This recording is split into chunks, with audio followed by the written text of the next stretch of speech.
Okay, hi, welcome back. Attorney Steve Vonder, and welcome to another exciting video. Today, we are talking about breach of fiduciary duty. This is one of the main causes of action you see in so many different complaints. Let's talk about what it means. Without further ado, let's head to the Attorney Steve litigation whiteboard. Okay, here we go. All right. So this is a breach of fiduciary duty. It's a tort. I'm going to talk to you in general about California law. That's what I'm familiar with. Check your states. You probably have something very similar. This is a state law cause of action. I would venture to guess almost every state would have a version of this. But let's talk about what is a fiduciary duty. This is the first key to proving up your cause of action, is to show there is actually a fiduciary at issue here. A common one would be like an attorney. I have a fiduciary duty to my clients, okay? We'll talk about those duties in a second. But a real estate agent has a fiduciary duty to their clients, either the seller or the buyer, okay? Some people say sometimes, well, why would I pay $40,000 commission to the real estate agent when he's not doing anything? I say, well, they have duties to you. They have all these duties, and guess what? If they mess up, if they commit fraud or private dealings or things like that, you get to sue them, okay? You get to sue them. Not saying that's something fun to do, but if you mess up on your own, who do you blame? You blame yourself. Okay, so real estate agents in California have a fiduciary duty. Attorneys and lawyers have fiduciary duties to their clients. CPA and financial advisors, okay, they also have fiduciary duties. Why? They're advising you what you're going to do with $100,000, where you're going to invest it. Your CPA is doing your books. They can't embezzle your money, right? They can't go around your back and embezzle. So CPAs, financials, advisors, board of directors. Here's another one. This is very popular. A board of director, okay, you're on the board of directors for a company, ABC software company, and you have a duty not only to the company itself, but also to the shareholders. If you breach your duties, there is a thing called a shareholder derivative lawsuit that could be brought by a shareholder saying that you're wasting the assets of the company and so forth. And you also have a fiduciary duty to the company. So if on your way out you're stealing trade secrets and doing all this stuff, you're breaching your fiduciary duty. Common cause of action we see. Partners in a partnership, you have a duty. Now, also one I just learned about just the other day, you're always learning something new in law. A family law attorney told me that when a husband and wife or spouses get into divorce, each one has a fiduciary duty to the other not to dispose or waste the marital assets, the estate. So I just learned that the other day. That's another one. Insurance agents, this one in California is a wobbler, as we call it. Do your research. I had an insurance bad faith case where I alleged there was a fiduciary duty. Got real hairy, whether it is or there isn't. There's case law. All I'm going to say is if you're dealing with insurance agents, bad faith, something like that, do the research, do the case law in your jurisdiction, okay?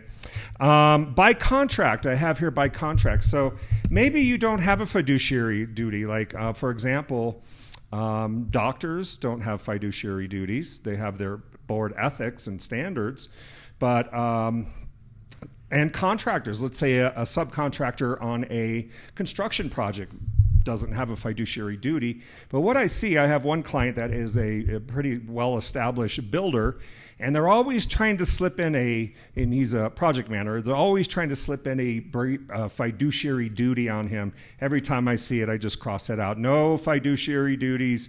You are not going to be a fiduciary. So you can contract to be a fiduciary. So that is another interesting angle.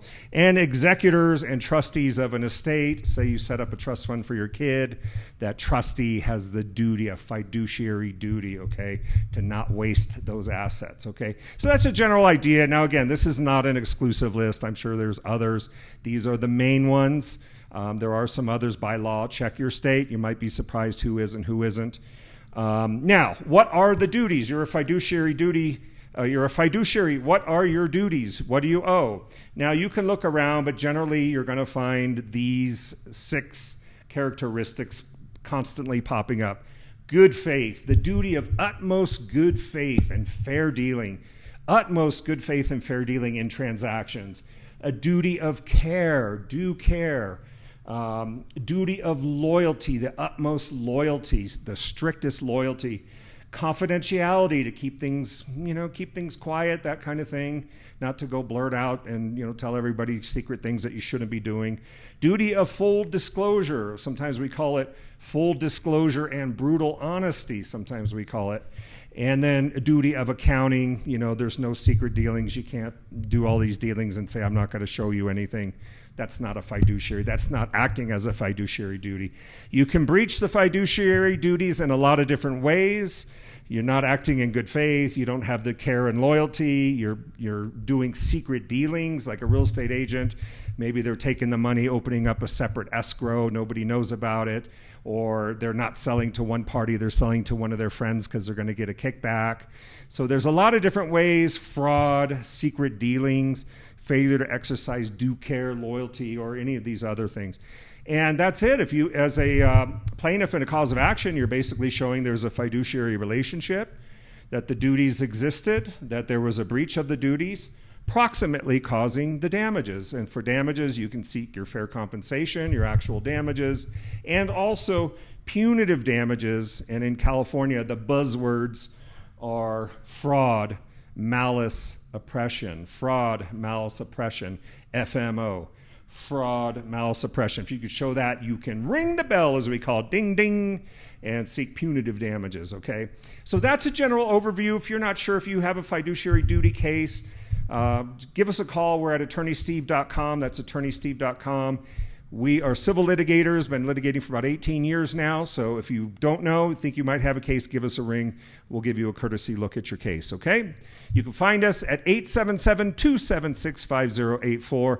Thank you for watching. This is general legal information only and not legal advice. And hey, don't forget to punch that like button. And why not subscribe? We're growing fast, guys. Don't get left behind. I got to run. Bye now.